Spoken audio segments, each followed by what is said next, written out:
Of course, Captain Chesley Sullenberger is no stranger to drama in the skies. He is also our CBS News aviation safety expert. He joins us this morning from Vancouver, Canada. Sully, always good to have you with us, especially in these situations. Give us a sense, as we've heard from so many people, including the passengers we just spoke with. They say the co-pilot is the real hero here. They cite the crew. But when you fly with someone, you are not with that co-pilot all the time. So that must have been a challenge for him as well, to recognize what this other gentleman was going through, especially if he may not have had a history with him. That's true. We often fly with people we haven't flown with before. But we're all trained to a very high professional standard. And you have to also realize what the working environment in the cockpit of an airliner is like. You know, you're literally locked in this little cubicle with someone up to 15 or 16 hours a day. So every interaction, everything about them, you notice. I mean, they're right there with you. And if something is amiss, it's going to be picked up on. This co-pilot certainly is the hero, as two of the people who we just talked to said. Wonder how he, or do you have any idea how he got the man, the pilot, to leave the cabin? I don't know. Perhaps he suggested that he needed to go to the bathroom, or that something in the cabin needed to be checked. We'll have to find out, but it was a wise choice. And it's, as it was said earlier, it's great that he noticed that there was something amiss, managed to get the captain out of the cockpit, and then get another relief pilot in who was a passenger and land the airplane safely very quickly.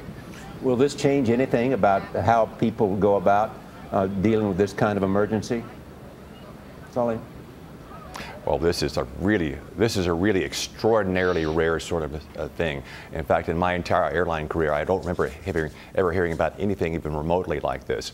But I'm sure that we will improve the system, and we'll certainly in our recurrent training bring up all kinds of scenarios, and we have to be prepared for whatever happens in flight. You mentioned that training. There are also these medical evaluations that you go through either once a year before age 40, every 6 months after that.